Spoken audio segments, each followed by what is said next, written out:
Yo, what is up, guys? James back here, and today I have a very special guest. Introduce yourself, your name, your accomplishments, and your gamer tag.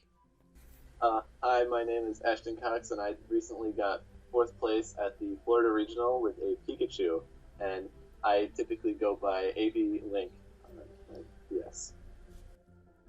Okay, so yes, we're featuring a Pikachu team on here who got top 4 at Florida. Should be interesting. Right here, we actually have the first version of Ashton's team. This was not the final version that Ashton used at the regional championship, but he's going to explain to us his team building process throughout this entire Pikachu team, which got him to the final version, which let him get top 4 at Florida. So go ahead, Ashton. All right. So basically, with this team, I was going through an awkward slump, like we all tend to sometimes, and I went, okay, well, what's good right now?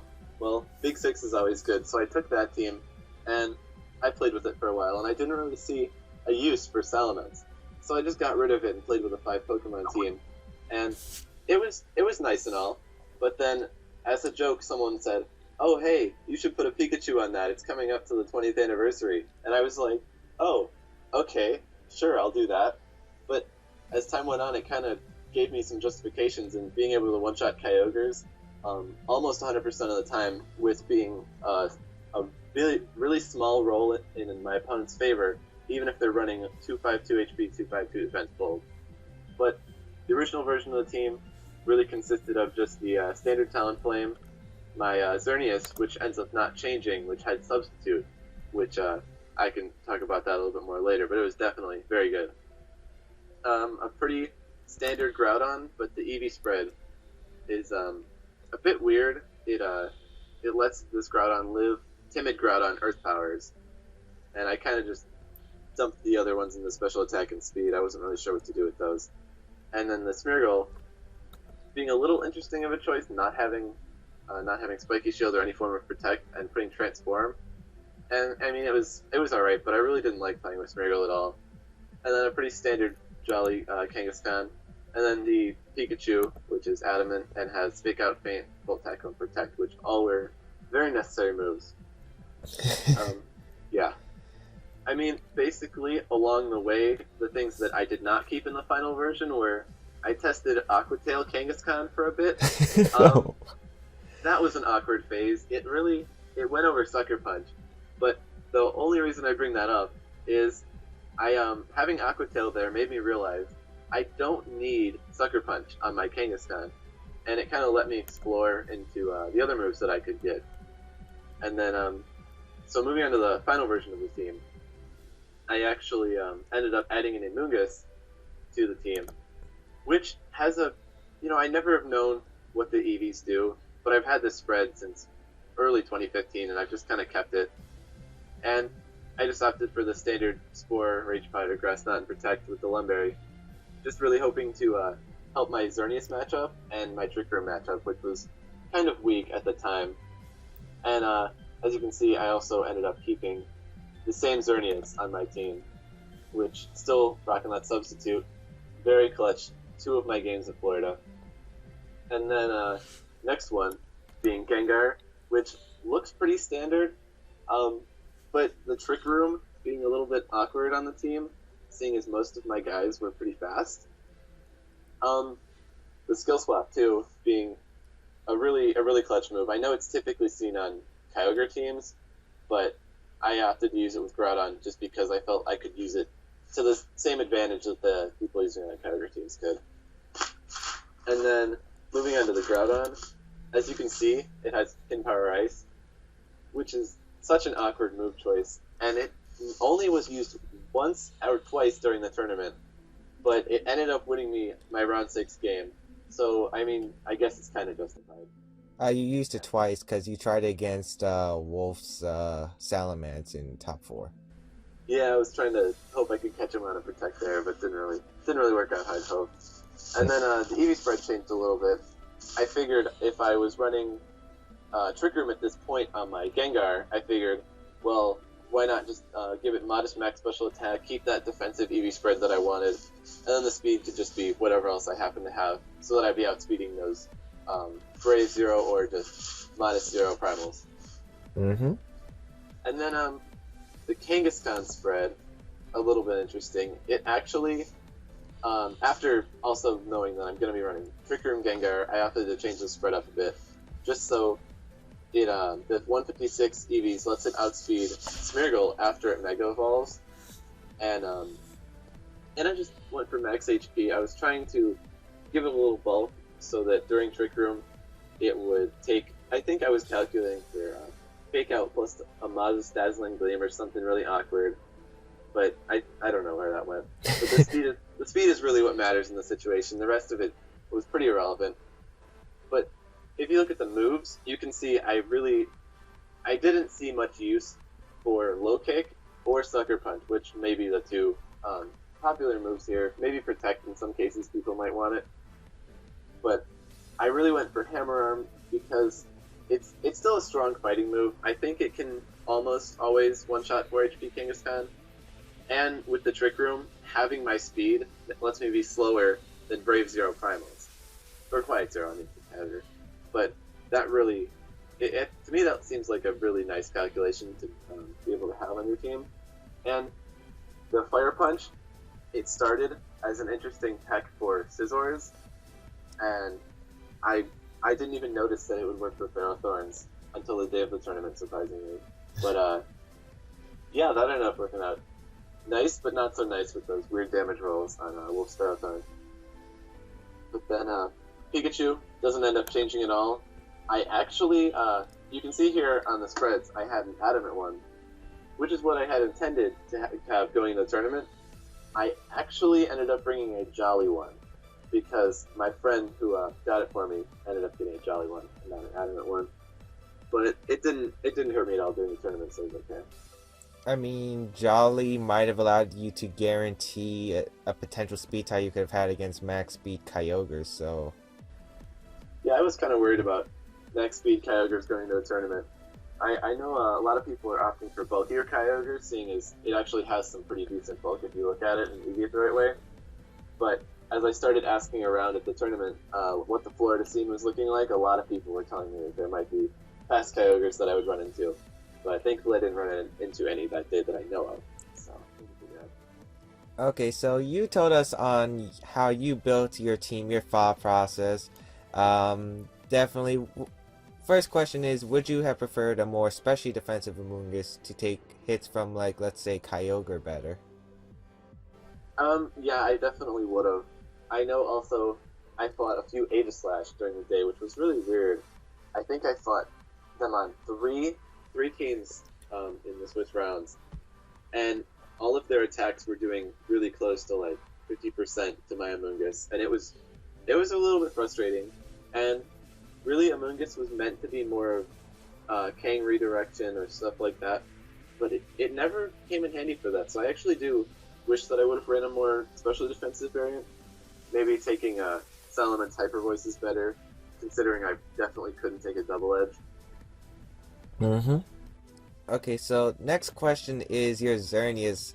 What is your reasoning for Substitute over Moonblast or Dazzling Gleam over Moonblast? Let me see real quick. I think what I was thinking with Substitute was a lot of people. Well, shoot. I think at the time when I first put Substitute on, it was people would want to protect if I had just brought out my Kangaskhan.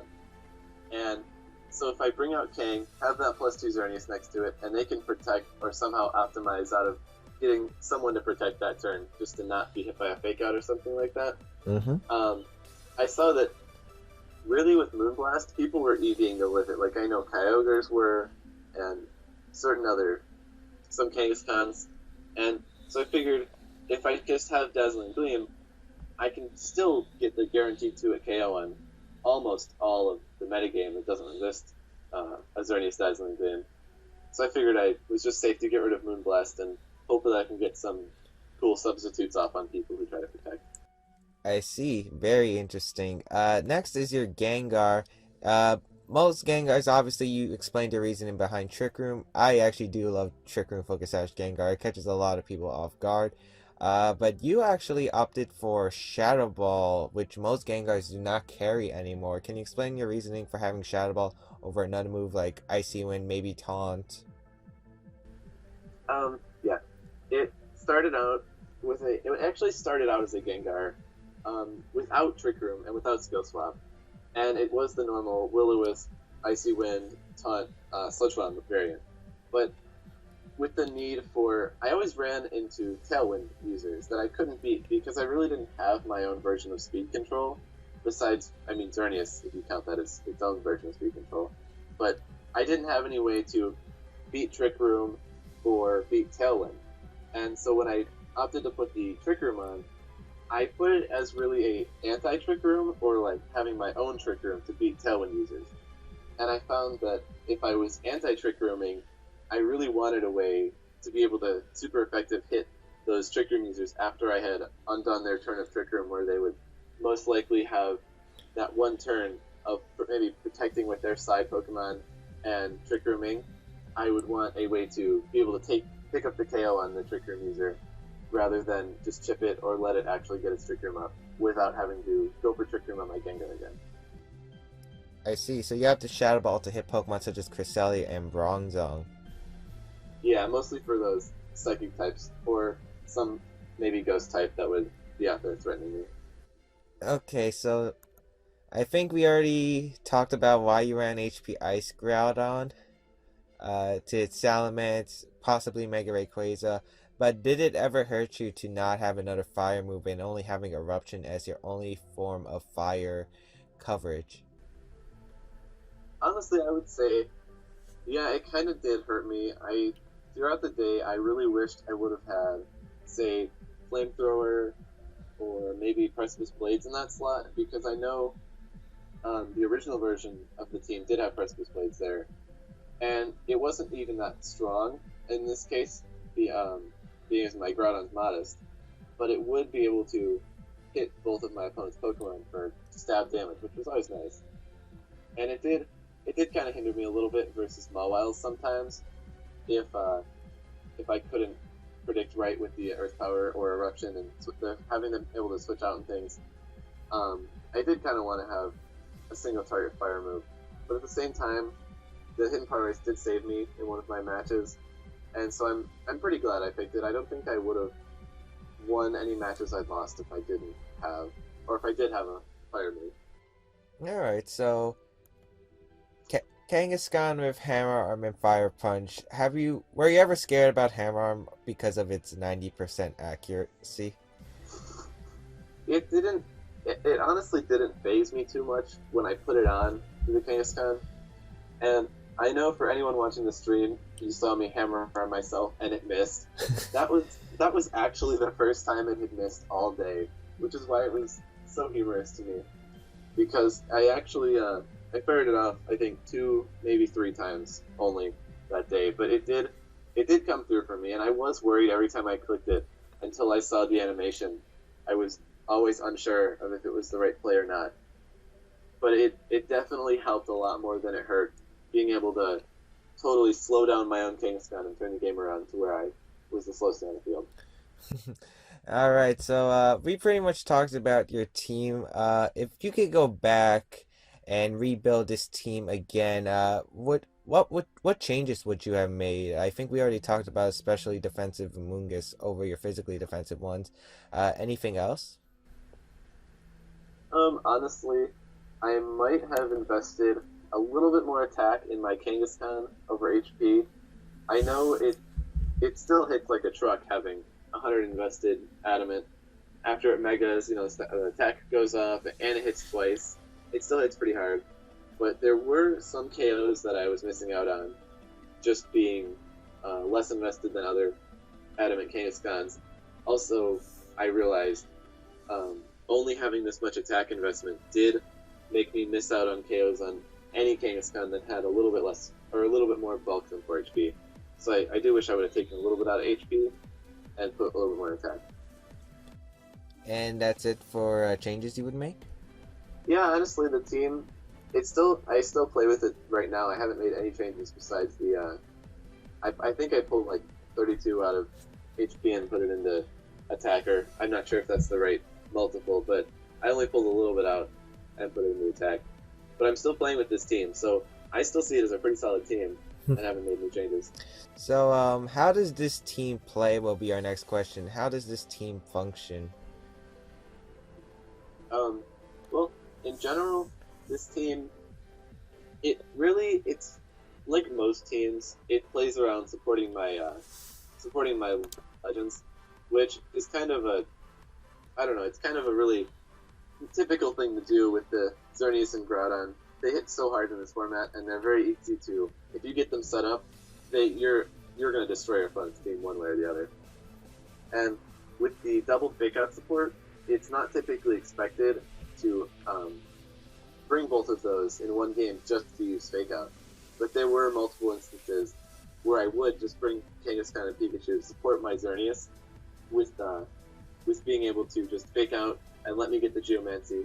Or at one point I made my Pikachu just fake out into a Ferrothorn and get that substitute up on my Xerneas, so I could live the next turn, because it would seem like a safe situation for a Ferrothorn to be in. But most of the team, it would either rely around letting Xerneas be fast, or in the final version of the team, once I had Trick Room, letting Groudon be slow with Amoonguss, or some other options.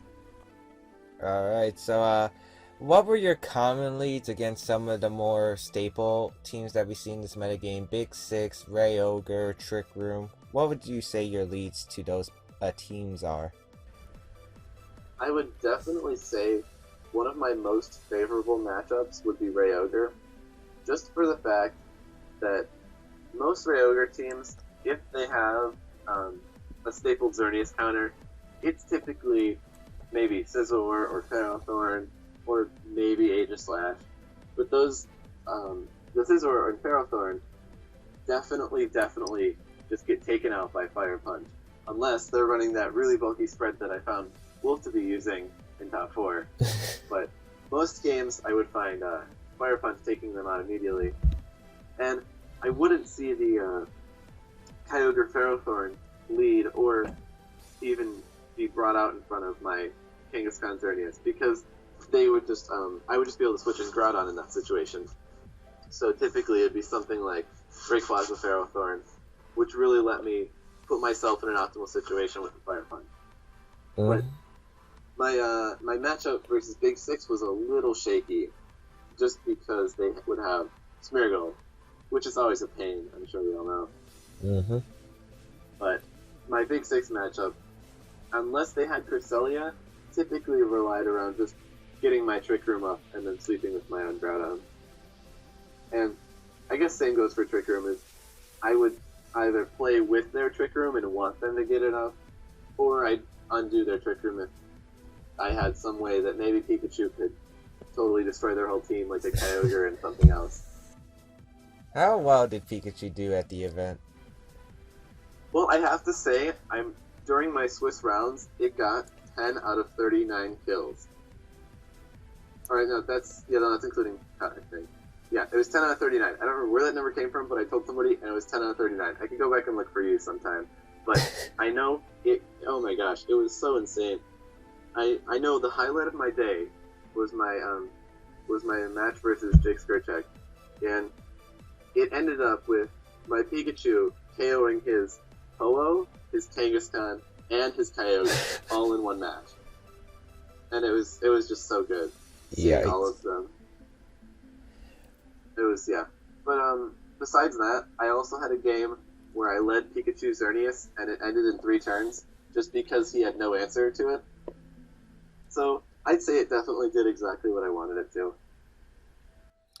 Alright, any last words? Well, any last shout-outs for this team? Who helped you create it? Any shout-outs at all? Definitely shout-outs to Luca, because he always beat me with these random teams. Cough, Kecleon, just putting that one out there. He beat me with that multiple times, just to show me how bad my team was. Let's see. Also, probably shout-outs to people who helped me get my Pokemon, such as Joshua Gordon, he's always there to help me. I have Ahmed, who always helps me. I would not be anywhere without these people helping me get my stuff. And I think that's about it. So, yeah, thank you to those people. Yeah, thank you guys for watching this video. I hope you guys enjoyed this video with Ashton's interesting Pikachu team to show off a very strong player who can make weird stuff still work in this VGC format, although it's very hard to do it. Very impressive. If you guys want to check out Ashton, his Twitter link will be in the description down below. And yeah, that's pretty much it. Any last words, Ashton? No, just thank you for having me on your channel. Alright, and we'll see you guys next time. We'll be doing some best of threes. We'll probably be doing some battle spot laddering with this team, so it should be interesting. And I hope you guys will stay tuned.